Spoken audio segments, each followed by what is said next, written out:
The sizzle of a patty, the ooze of a dumpling, and the crunch of fried chicken.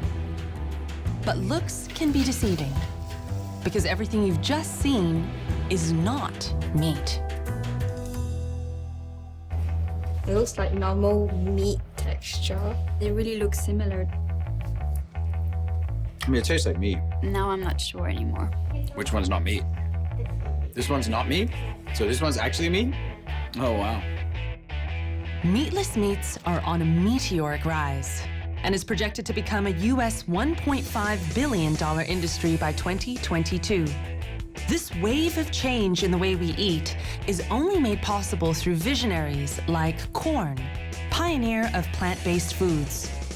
And more recently, those who've dared to be different. Impossible Foods, serving up a never-before-seen product, a burger that bleeds. And it has a big mission. The only way we can change that system is to produce products that can outcompete and outperform an animal. You never get a second chance. Whatever you launch first, it's a do or die. Quorn was able to discover something that would not only be a good protein, but would also be a positive impact on the planet. I was trying to put the concept across to influential leaders. It was very tough. We're just way ahead of the game. Abundant protein-rich meat will keep our nation strong. It is a very inefficient and very dirty system. Beef, lamb, and pork. Mad cow disease. COVID-19. The world is in dire need of a solution. The evolution of food.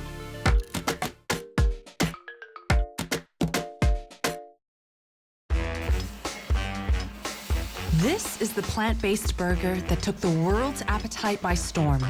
This dietary savior has entered 5 markets in just 4 years. They've conjured a burger that feels and tastes like the real deal. And it bleeds. This was the first time you could try a product that just sort of tasted like it was the language of meat. It wasn't the language of things that came from plants. Henry Woodward is responsible for putting these bad boys in front of F&B players worldwide. And his company, Impossible Foods, wants to take a bite out of the age-old meat-making industry. And for good reason. The world's appetite for meat is becoming too insatiable. Asia accounts for almost half of the world's meat consumption and is in danger of eating its way to an environmental disaster. According to the Singapore Food Agency, the island state, as one of the smallest cities in Asia, sees an average person eat 62 kilos of meat per capita per year. That's more than the average person in Malaysia, Japan, Philippines, or Thailand. But why is it that we crave meat so much? I like the fats. We will die without meat. For like 10,000 years, we've been doing pretty amazing things to pieces of meat. Especially being French, red meat is at the center of the French cuisine. Probably fried chicken from KFC and like the sweet and sour pork, because it tastes nice. One thing is clear. We love meat. And this habit goes back 2.5 million years ago. At the very beginning, we're not hunters, we're scavengers for a very long time. So we would basically eat what was left over. Marta Zaraska, author of Meat Hooked, spent 2 years obsessing over why we eat meat at all. The climate has changed in Central Africa. It became drier, and the foods that our ancestors were relying on became less available. What became more available were animals. And they discovered that the food really filled up the stomachs. So what some scientists say is meat made us human. Our brains take about 25% of our body's resting calories. That's a huge amount. For example, other mammals, such as cats or dogs, for them it's 3 to 5%. Our brains are real energy guzzlers. And for that, we needed a very high quality diet that would be easier to digest, more loaded with calories, and meat was that. During the days of royalty, meat was an exclusive dish afforded to only the wealthy, with the king having dominion over all land and animals. There is something called the scarcity principle. Humans crave things more when they are not easy to obtain. To the Allied nations, food is a weapon of freedom. Here is the answer to fascism.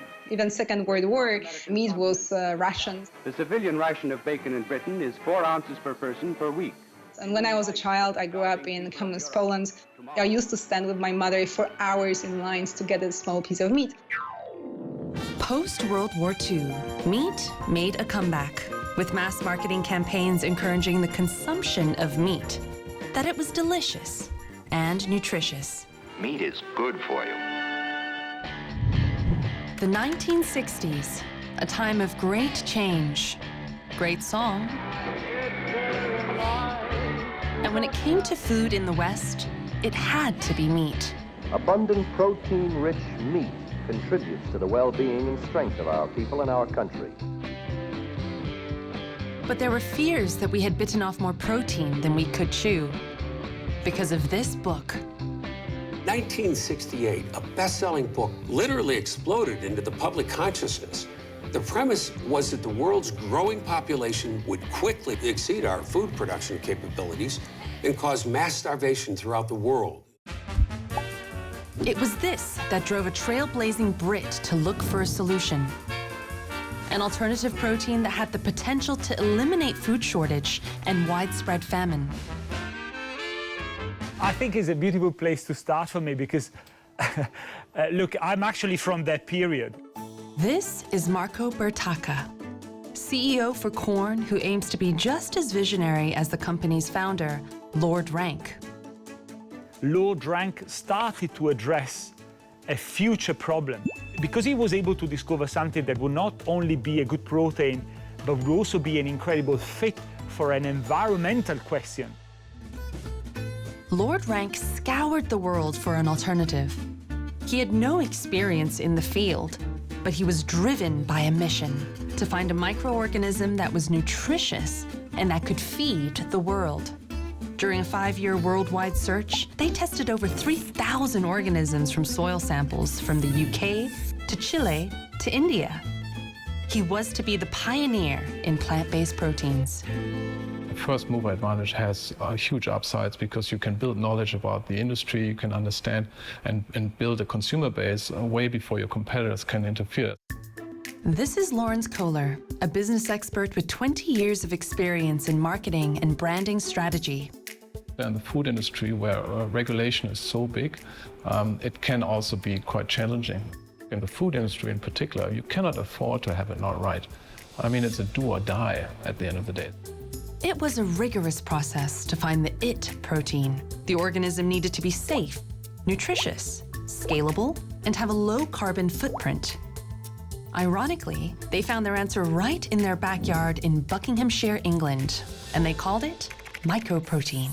We call it mycoprotein because it's high in proteins and it's derived from fungus, and the Latin word of fungus is myco.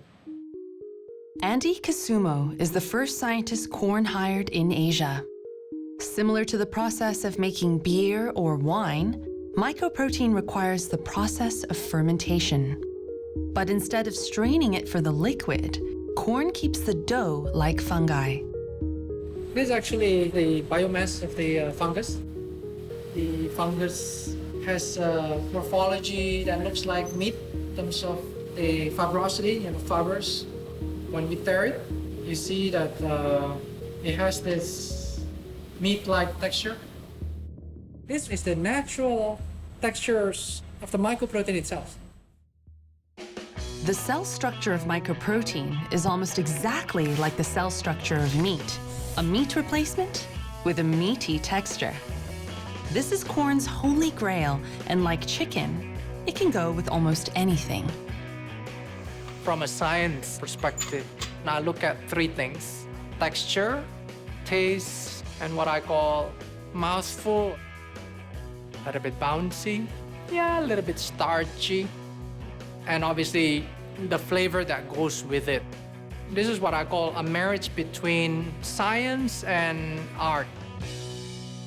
So it's about creating the right chemistry in one's mouth.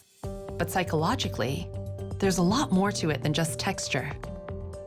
You have fat, so this is the texture, which suggests to our bodies that there is lots of calories in the food. Then there is so-called umami taste, which signifies the presence of proteins in the food.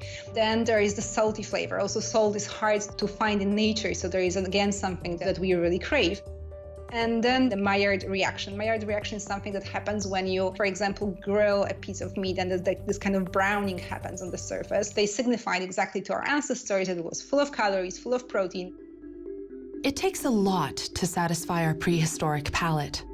But fast forward to today, what we love about meat is possible to find in plant-based foods. And we've never needed a better solution more. It's a very simple calculation. There's just not enough land to grow enough animals, to consume animals the way that our world population currently wants. Meat is extremely inefficient. If you're going to eat a chicken, you first obviously have to grow the chicken. And to grow the chicken, you need food to feed the chicken. For every calorie that you get out of a chicken, you need 9 calories to go in. That is pretty inefficient, and actually a chicken is the most efficient animal that we eat.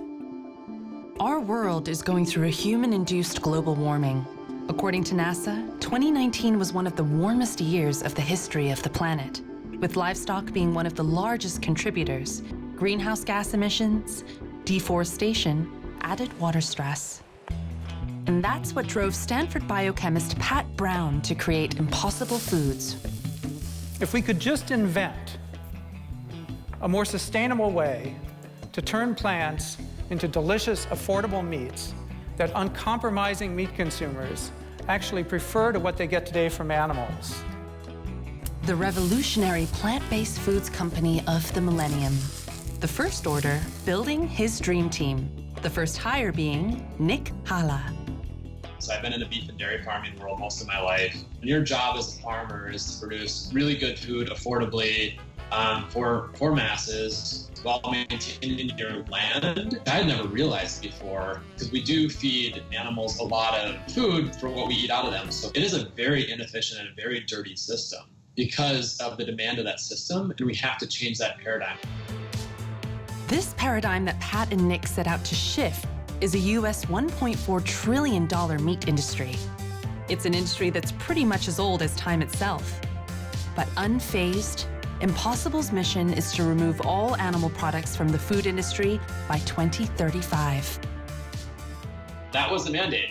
We need to recreate food. That's a huge mandate, and it's really hard to execute on something that big of a vision. To win the hearts and minds, and most importantly, stomachs of discerning consumers, Impossible needed to produce a meat that pushes the boundaries in sight, smell, texture, and taste. But with no business model to follow or food science know-how to learn from, how did Impossible become such a worldwide phenomenon?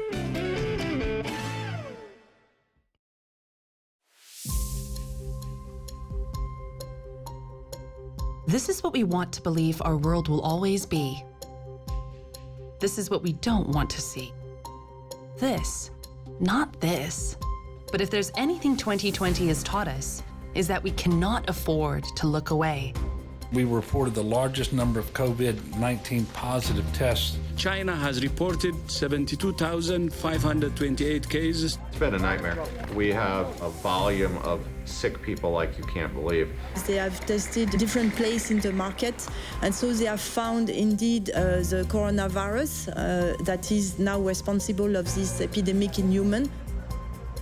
To reduce pollution and pandemics drastically, Henry Woodward from Impossible Foods believes we need to take a hard look at the way we eat. I mean, we've been burning the candle at multiple ends. It doesn't take a genius to realize that we're over 7 billion people today. We're going to be 10 billion people by 2050, and covering the world in cows to feed 10 billion people just doesn't work. Asia consumes close to 50% of all the world's meat. It's the fastest growing region for meat consumption. The region's pursuit of meaty pleasures is projected to increase to 33% by 2030. According to an outlook done by the Food and Agriculture Organization, Asia is expected to account for 56% of global meat imports by 2028. Well, you can do the math. We're going to be very, very dependent on import if we don't change the way that we consume our proteins. But things weren't always like this. Back in the 1960s, meals weren't centered around meat, but rather vegetables. Here in Asia, many cultures are very accustomed to plant-based cuisines. The very first vegetarian records coming from ancient India, 8th century before Common Era. If you look at the Chinese culture, for example, it goes also back for thousands of years. But back in the 1980s in the UK, plant-based foods is just about to make a debut.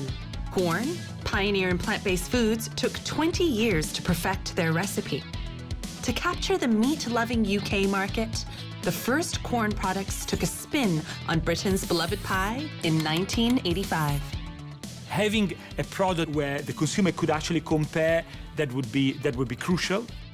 It was really like the novelty. We have been able for the first time to replicate meat, and it really started to attract a lot of consumer interest.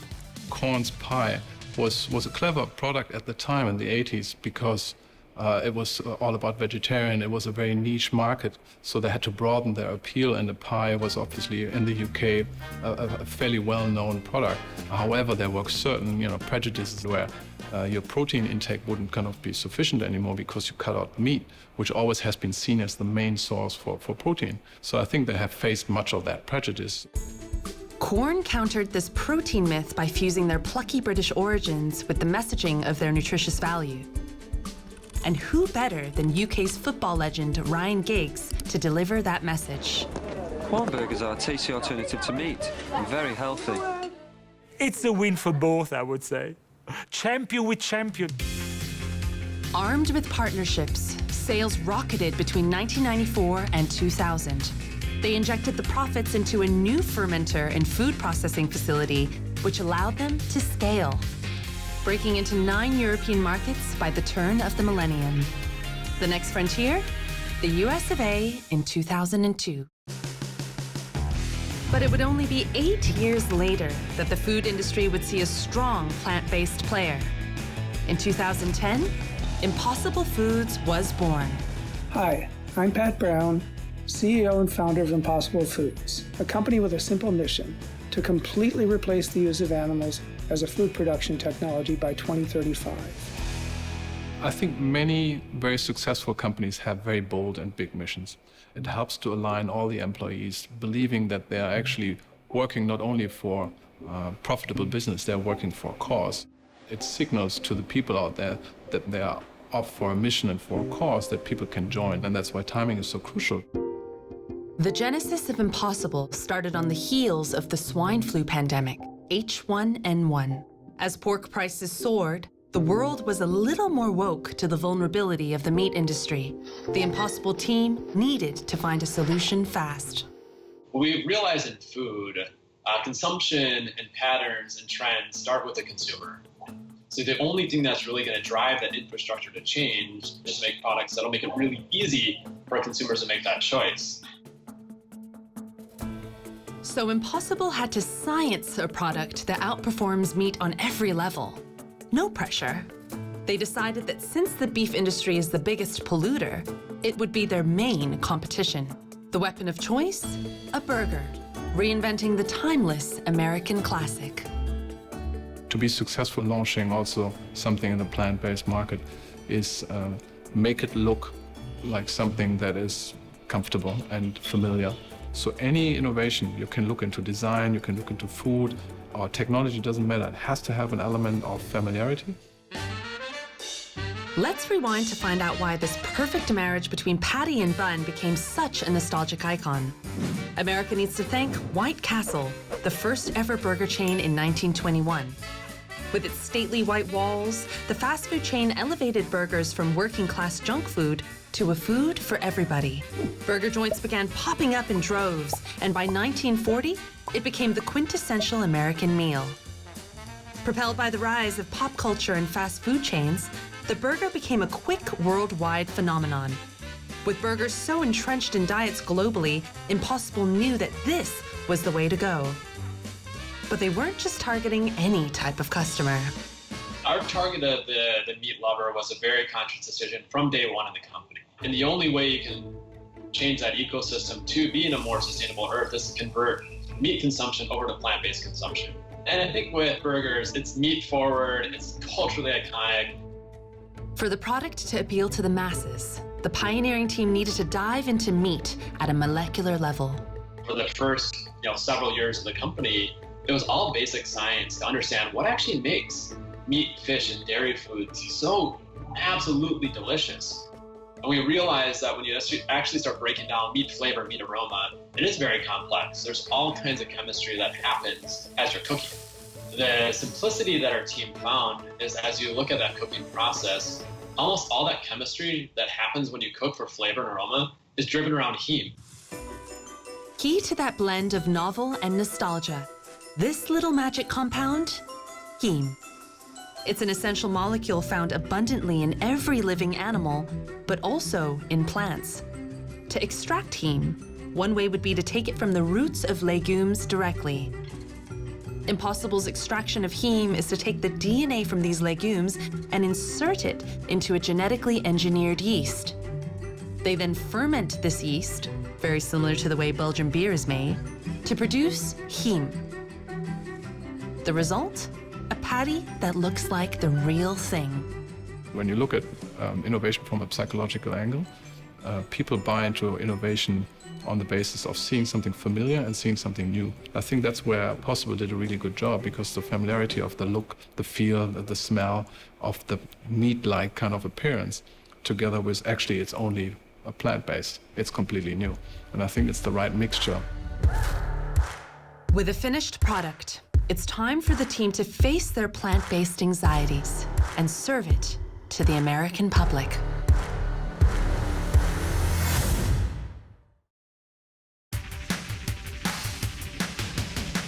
The 1980s, the first Macintosh was born. I'd like to show you Macintosh in person.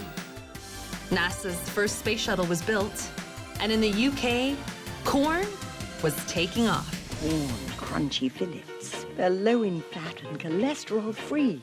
Then this happened. All of the factors that led to the emergence of mad cow disease are present in the United States. Results confirmed the presence of BSE in this animal. A sample was taken and the carcass was incinerated. The panic about this favorite protein drove hordes to look for healthier, disease-free options. With bigger production facilities, Quorn rolled out all across Central Europe, providing ready-to-cook food favorites. Sales climbed rapidly between 1994 through to the turn of the millennium. With a stronghold in Europe, Quorn decided to expand their reach. This is what Quorn represented when we decided to go abroad. Our belief that we can have a much bigger impact because the same elements of personal health and planet are present around the world. That it was not just a UK story. There's always discussed the first mover advantage, which is always great to be the first in the market and building the knowledge and all about it.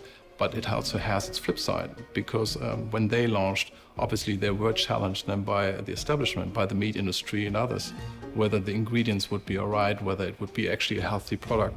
And that really backfired on them very, very big. Just after Quorn launched in the States, it faced a mushrooming controversy. In order for the product to feel familiar, Quorn decided to label Mycoprotein, a form of fungi, under the mushroom family. Quorn's active ingredient amounts to mycoprotein, but that's triggered charges of deceptive marketing. The Center for Science and the Public Interest defines mycoprotein as a fungus or a mold that's grown in a vat, so it worries about allergic reactions. This play on truth backfired. It was revealed that mycoprotein was actually a form of mold, which for some could cause an allergic reaction. The Center for Science and the Public Interest in America collected more than 1,000 adverse reaction reports since 2002. So it takes a long way to kind of rebuild that trust again, to say that's actually not true, and we have to put our own R&D in to actually prove that case. Can you sustain yourself long enough to actually make that happen? Education is extremely important. When you eat bread, you never call that is a yeast food, maybe. You just call it as a bread. In some market, people see fungus as a bad thing. But I always tell people there's a good bacteria, there's a bad bacteria. There is a good fungus, and there is a bad fungus. While there was a setback, numerous research papers were published supporting the nutritious value of corn. The natural fungi is high in protein and fiber, has zero cholesterol and sugar, and low in fat. Quorn engaged Mo Farah, most successful British track athlete in modern Olympic Games, to endorse the product. People say, what's your secret? Practice, protein. Practice, protein. Practice. Quorn is also being served in hospitals because of its nutrition profile. The amount of muscle mass that was rebuilt following exercise was actually higher through a Quorn diet than with the animal diet. This is really pushing the boundary of what can be done. It started all from health, but now we can see that some of the benefits are even taking Quorn into a bit of a higher space or a higher ground. That combined with the FDA acknowledgement that very quickly won us the right to play in such a challenging market like the American market. Quorn faced many obstacles in America, but Asia was a whole different ballgame. The term plant-based was not heard of. Vegetarianism was mostly associated with religion, and meat with status and wealth. Yet a little-known Singaporean brand would try to create the world's first vegan burger. When I told my friends about the idea of Veganburg, they definitely think it's crazy. The first question will be, is there any vegans in Singapore? The main obstacle is the lack of ingredients and resources. All the suppliers I speak to, they do not see a need to abstain egg and dairy from the bun and the patty because that's the main binding ingredient. So the R&D process was the main challenge. It's just very tough looking for the right partner to manufacture it. Driven by his mission to provide a healthy fast food alternative, it took 8 years to perfect his recipe. It has remained small but strong with one outlet in Singapore. You know, when I first started out with the idea of Veganburg, and I was trying to put the concept across to influential leaders in Singapore, it was very tough. I realized that maybe the Singapore market is just not ready for a concept like this. We're just way ahead of the game. Alex knew that if he wanted his burgers to take off, he'd need to make it in the land of burgers. He moved his family and sunk his money into a vacant lot in San Francisco in 2015. It would take 2 years of localizing the menu and working as a general manager of the store before Veganburg was able to get the attention that it needed. Finally winning over the American palate in 2018, Alex clinched his first franchisee. Within the first year, we were named the top 50 restaurant brands to look out for in the restaurant news. And within the second year of the operation, we were awarded the San Francisco Green Business Award. And the third year, we were so fortunate to have the top 100 movers and shakers in the restaurant industry. It is starting to be mainstream. So I think it's in the perfect timing.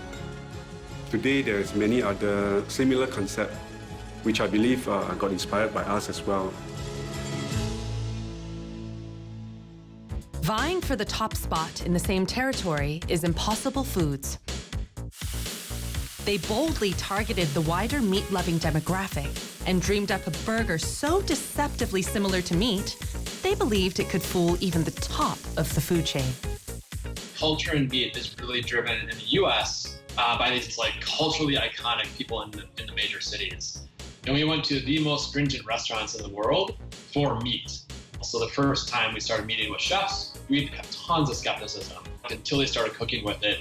And you could just see their minds opening up and like, wow, I can do this with it, I can try this. This is the first product from plants that chefs would put their name behind and say, this is meat made a better way, meat made from plants. And we really tapped into the meat culture that way. This naturally made this the nouveau burger that the trend-seeking customer had to try. Awareness is everything. Without awareness, you cannot do anything, especially for such an innovation in food and beverage. It's crucial to have people talk about it, but also raise the trust that this is actually something that's worth trying. The first time I had Impossible in a restaurant, there was a table of 10, probably mid-20s consumers at the table next to us. Everybody had an Impossible burger. I don't think anybody at the table talked for 10 minutes. They just took their phones out, took pictures, started putting it on Instagram, started telling all their friends. And that's when you really knew that this was a cultural moment that was going to continue to spread. And I think it really puts the power in consumers to drive this global movement and drive a global environmental movement. This level of marketing tapped on the wave of environmental consciousness that is sweeping millennials today. 2019 was defined by the likes of Greta Thunberg, a Swedish child environmental activist who sparked worldwide protests, encouraged a massive youth movement, and stood up to politicians for robbing the next generation of their futures. So early on, we would do brand surveys of why people buy plant-based meats, and all the environmental metrics, better for the environment, lower pollution, lower water use, we're right at the bottom. And we've seen that conversation completely change. Now when we do our tracking, the number 3 purchase driver is the environmental statistics behind it. So we're seeing how important that is becoming to consumers. The push to market came fast and strong, making Impossible a household name in only a short space of time. But their meteoric rise also alerted regulators. The Center of Food Safety were concerned about the deregulatory trend that was occurring, which prioritized corporate profit over public health and safety. The institution was concerned that there wasn't enough convincing evidence to prove that heme was safe for consumption. The heme protein that's derived from genetically modified yeast as a production technology is something we put a lot of work to on the scientific side. One of our core principles that we'll always hold to as a company is that our products will be more nutritious than what we replace, and that's really important. We have lower fats than meat from a cow, and as we continue to innovate, our products will get even more and more nutritious. Contrary to naysayers, based on Impossible's own studies and a later FDA approval in 2019, it is concluded that heme is safe for human consumption. Moreover, the cow is not getting any better. We've all read headlines of red meat and its links to cardiovascular diseases. And it's already caught up with us in Asia, with the region being the epicenter of cholesterol dangers. But these fears are still not deterring our demand for meat. Beef consumption in Asia is expected to grow by 2.7 million tons by 2030, the largest gain across any global region, according to the latest outlook released by the Food and Agriculture Organization. And while that is a lot of beef, that isn't even Asia's main meat staple. This is pork. Countries such as China, South Korea, Vietnam, and Taiwan all credit pork for at least half of total per capita meat consumption, according to the Euromonitor International. So how is the plant-based movement evolving to capture such an essential region?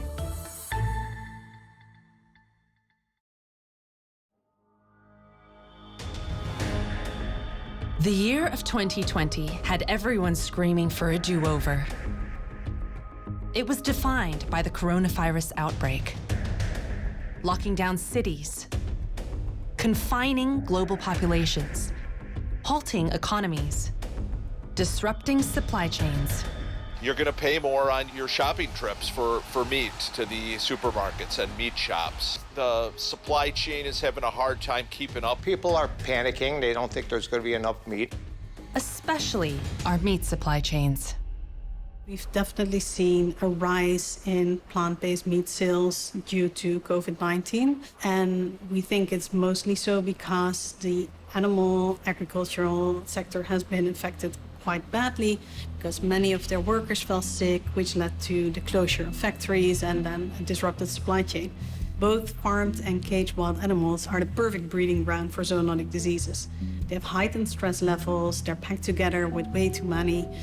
unnatural diets, poor sanitation. According to the WHO, there are 20 pandemics in history that have been cited to be passed from animal to human, also defined as zoonotic diseases. All came through the consumption of meat. Aware of the ticking time bomb is David Jung, founder of Green Monday. His company has been providing a pork alternative to over 8 countries since 2018, their latest debut being in Singapore. At the height of the pandemic, the company saw the sales of its product, dubbed OmniPork, surge by 120%. A lot more people are awakening to the fact that animal agriculture truly is unsustainable, unsafe, and extremely broken. African swine fever, we're talking about hundreds of millions of pigs have died in the last 2 years, and still there's no sign of stopping. I hate to say this, but it takes something as dramatic as the pandemic to kind of wake people up. But pulling away from pork is not going to be easy. Half of the world's pork is produced and consumed by Asia. But David believes his revolutionary ground pork has what it takes to make these cultural icons guilt-free. What are the things that people crave most? We engaged a third-party agency to conduct a study, and luncheon meat ranked first in many regions within Asia. There's no secret that most luncheon meats have nitrate, which is carcinogenic, and then of course the sodium content is off the chart. So OmniPork luncheon is 60-something% lower in sodium, half the calorie, half the fats, at the same time high protein, high calcium content. This revolutionary ground pork consists of a mixture of rice, peas, non-GMO soy, and shiitake mushroom. Beet extract is what's used to mimic the blood. And while their product checks all the plant-based boxes, it's staying true to its Asian target market that has allowed OmniPork to scale rapidly. We clearly are Asia-based.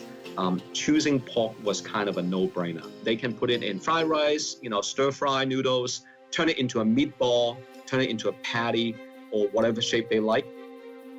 The possibilities really are endless. Plant-based players like David are part of a rapidly growing market. In Singapore, there's Shiok Meats that looks to produce lab-grown seafood, Alchemy Fiber or Seed Fuel, which provides a plant-based flour.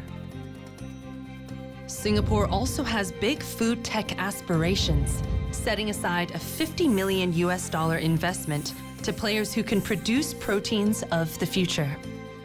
We expect either Singapore or Japan to be the first country that actually regulates cultivated meat, which is going to be like a huge thing. So Singapore has the 30 by 30 program where they foresee production of food being produced here in Singapore in 2030 by 30%.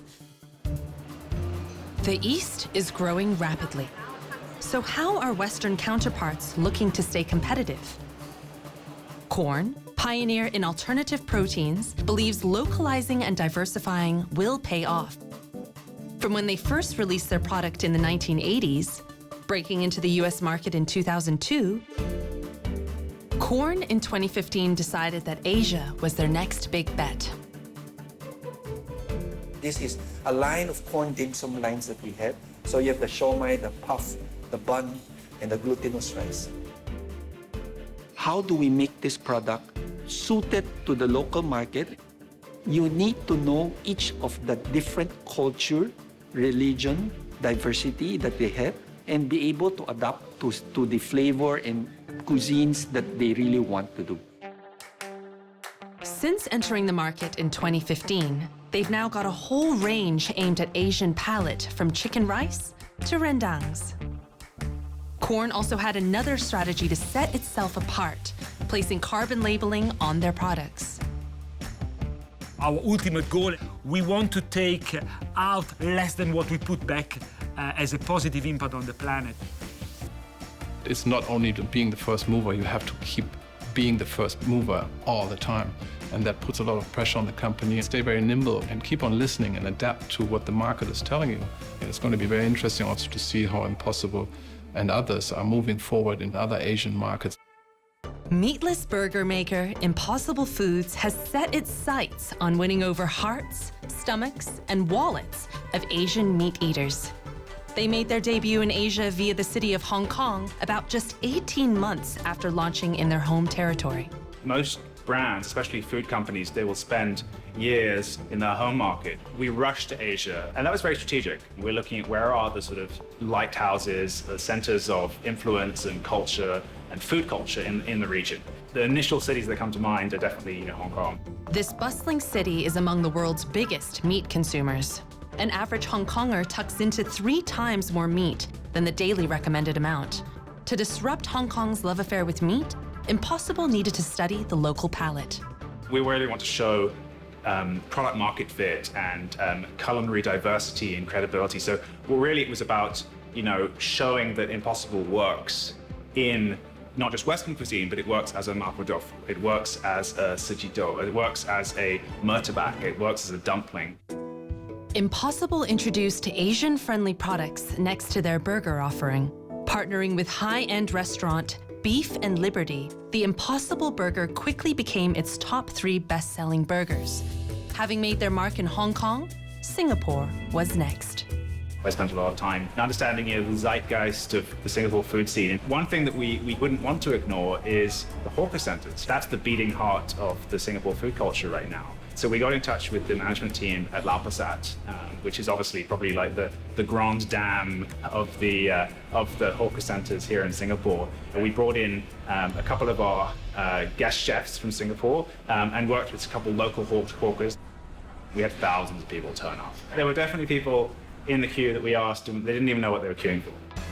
It took Impossible just 2 years to enter 3 markets in Asia, but it's yet to capture a crucial market. The country most hungry for meat, China. Fueled by a prosperous middle class, meat consumption grew almost 7-fold over the last 3 decades. While pork is the main choice of protein, beef consumption is growing rapidly. When we look at our strategy overall for Asia Pacific, China is the very obvious elephant in the room. We really can't succeed as a company and with our mission without China. I can only hope that they will have different strategies entering mainland China. I think it's a much bigger challenge to find the right strategy. It's a market where it's very culturally very different to anything else in the world. So it's a tough market to crack. Clearly, one does not simply enter the Chinese market. Just take a look at Western tech giants like eBay, Amazon, Uber, and Walmart all failed to successfully capture the local audience. It is important to have local partners. I mean, we are not going to pretend that we know everything. That's just humanly not possible. It does require the change in formula, not just labeling, not just packaging, but formula. China is also known to have huge beef with a particular process the Impossible patty greatly relies on: genetic modification. A nationwide survey conducted in China found that 46.7% of respondents had negative views of GMO. But it's only through these means that Impossible is able to conceive of 2 ingredients crucial to the burger: heme and soy protein. There's been some skepticism and concern on GM products. And the way we've tackled this is we have to be very transparent. And so the first thing we need to do is educate. Every time we're going into new markets with our product, we take every opportunity we can to educate and demystify what Impossible is. Chinese customers got their first taste of Impossible's localized offerings, debuting 50,000 samples at the China International Import Exposition in 2019. They roped in a master chef to serve up their meats in the form of siu mai. But hold up. Any savvy Asian would know that siu mai is made with pork, and that's exactly Impossible's strategy to capture the Asian market. I lived in China for nearly 5 years, and it's been said, you can measure the health of the Chinese economy by the price of a pound of pork. So for China and for Asia in general, pork is critical. We had to make product more robust and more versatile. We're still very early in our business. I would say a lot of the challenges that we're going to have, we don't know yet, and that's a good thing.